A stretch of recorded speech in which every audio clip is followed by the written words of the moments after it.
Price the lord. ಇವತ್ತು ನಿಮ್ಮ ಜೀವಿತಗಳಲ್ಲಿ ಭಯ ಆವರಿಸಿಕೊಂಡಿದ್ಯಾ?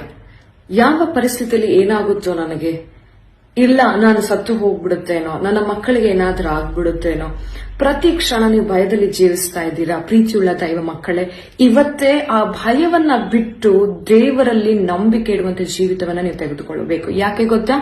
ನೀವು ಯಾವ ವಿಷಯವಾಗಿ ಭಯ ಪಡುತ್ತಾ ಇದ್ದೀರೋ ಅದನ್ನ ಆಕರ್ಷಿಸುತ್ತಿದ್ದೀರಾ ಎಂಬುದಾಗಿ ಅರ್ಥ. ಯೋಬನ ಪುಸ್ತಕ 3ನೇ ಅಧ್ಯಾಯದ 25ನೇ ವಚನದಲ್ಲಿ ಈ ರೀತಿಯಾಗಿ ಯೋಬನು ಸ್ಪಷ್ಟಪಡಿಸುತ್ತಾನೆ, ನಾನು ಯಾವುದಕ್ಕೆ ಆತಂಕ ಪಡುತ್ತೇನೋ, ನಾನು ಯಾವ ವಿಷಯದಲ್ಲಿ ಭಯ ಪಡುತ್ತೇನೋ ಅದು ತಪ್ಪದೇ ನೆರವೇರುತ್ತದೆ ಎಂಬುದಾಗಿ. ಹೌದು, ಭಯಕ್ಕೆ ಆ ಬಲವಿದೆ. ಆದರೆ ದೇವರು ನಮಗೆ ಕೊಟ್ಟಿರುವಂತದ್ದು ಭಯದ ಆತ್ಮವಲ್ಲ, ಹೇಡಿತನದ ಆತ್ಮವಲ್ಲ, ಬಲ, ಪ್ರೀತಿ, ಶಿಕ್ಷಣದ ಆತ್ಮಗಳೇ ಆಗಿದೆ. ಪ್ರೀತಿಯುಳ್ಳ ದೈವ ಮಕ್ಕಳೇ, ಭಯ ಮಾಡುವಂತ ಮೊದಲನೇ ಕೆಲಸ ಏನು ಗೊತ್ತಾ?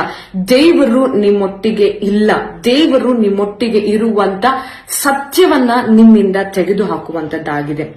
ಇವತ್ತು ನೀವು ಆ ಸತ್ಯವನ್ನ ತಿರುಗಿ ಪಡೆದುಕೊಳ್ಳಬೇಕು. ಯಾಕಂದ್ರೆ ಸತ್ಯವೇ ನಿಮ್ಮನ್ನು ಬಿಡುಗಡೆ ಮಾಡುವಂತದ್ದಾಗಿದೆ.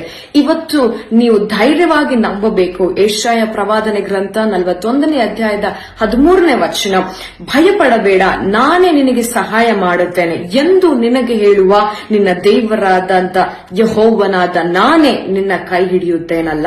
ದೇವರು ನಿಮ್ಮೊಟ್ಟಿಗಿದ್ದಾನೆ. ನಿಮಗೆ ಯಾವ ಕೇಡು ಸಂಭವಿಸುವುದಕ್ಕೆ ಆತನು